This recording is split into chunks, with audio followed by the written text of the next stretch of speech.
This Women's History Month, we'd like to take a moment to reflect on the history of women in science, the contributions they've made, and how we can foster a brighter history for future generations. We at Phase Genomics are proud to have a team of dedicated professionals working to enable groundbreaking discoveries and facilitate new research possibilities. Working together as a diverse and collaborative team makes this possible. The women of this company are foundational in our work and instrumental to our success in the research we support. And so today, we'd like to provide space for their stories to be heard and to celebrate their accomplishments.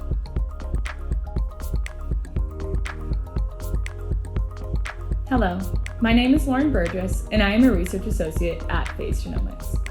Hi, I'm Emily Reister, and I'm a scientist at Phase Genomics. Hi, my name is Haley. I'm the lead bioinformatics scientist at Phase Genomics. Hi, I'm Dr. Kayla Young, and I'm the Chief Operating Officer at Phase Genomics. My favorite female in STEM is Elizabeth Blackwell. Blackwell faced discrimination and obstacles in college when professors forced her to sit separately at lectures and often excluded her from labs. Despite these hardships, Blackwell was the first woman to graduate from medical school in the United States and became a strong activist for women's health and education. My favorite female scientist would have to be Temple Grandin. I think she stands out in my mind because she was possibly the first female scientist that I heard a lot of talk about when I was growing up as a young person interested in science and biology. And I think that her science is really revolutionary, and I think she's a fantastic mentor for women and neurodiverse people who are interested in STEM fields. So my favorite female scientist is Dr. Diane Fossey, a zoologist who died researching endangered gorillas in Rwanda in the 80s. She was critical to our understanding and knowledge of gorillas, their behaviors, and conservation efforts of the species.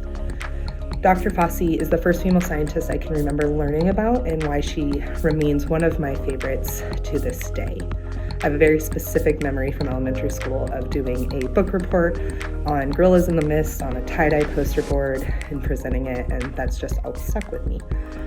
Dr. Fossey was brave, she was dedicated, and she had a deep passion for animals that resonates with me both as a child and as an adult. So I can't just pick one, but briefly, some of my mentors in grad school, early in my rotations, there was Stacy Wagner and Leslie Coonrod, who also ended up working with me later in my graduate career and served not only as scientific mentors, but coworkers and mentors on what it is to not only be a good scientist, but to be a good mentor to others and how to support people in the field, whether it's academia or industry and otherwise.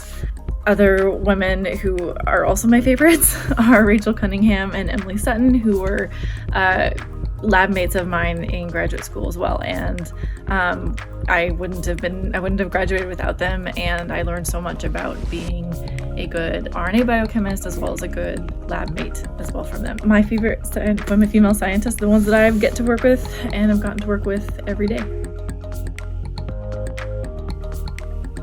If you are a woman considering a STEM field, then I encourage you to challenge your own assumptions about what it means to be a woman. We deserve to feel confident and competent in our roles so that we can demand the equality and respect that we deserve.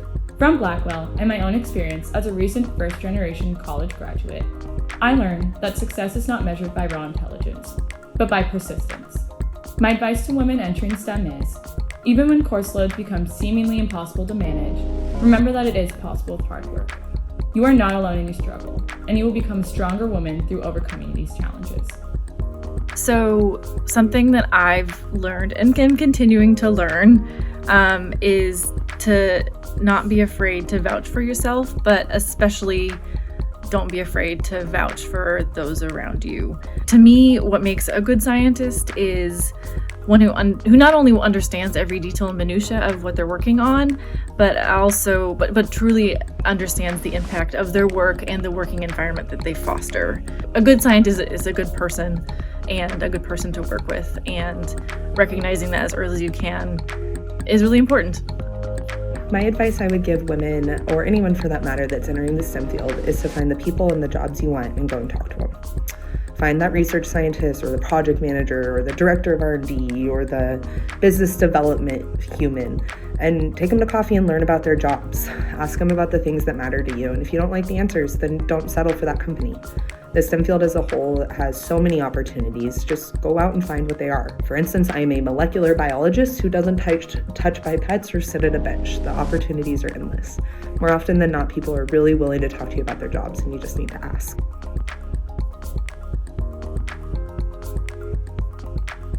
I think what really fascinates me is the sub-communities it fosters. STEM fields really just harbors and brings together really passionate people, and what's more fun than working with passionate people? What I find the most fascinating about STEM careers is the versatility amongst occupations. Yet, we all share a common goal. When it comes to research scientists, STEM educators, and the many other STEM careers available, each occupation works to push our understanding of the universe and to build a brighter, more knowledgeable future.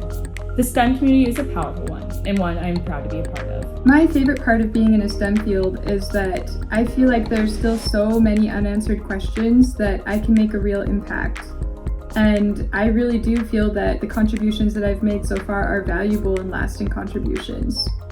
I think what intrigues me most about the STEM fields is that they're ever-changing and very collaborative. This is a group of individuals that is, broadly speaking, working to contribute and improve the human experience, and that's a very cool collaboration to be a part of. It's a global community that's working to solve big problems and ask fascinating questions, and it's a community that I'm proud to both work in and be a part of. Thank you to all the women who have shaped our company and worked so hard to advance science, enabling discoveries across the world. Without you, Phase Genomics could not exist. And as a company, we look forward to supporting your growth and fostering a bright history for future generations of women in science.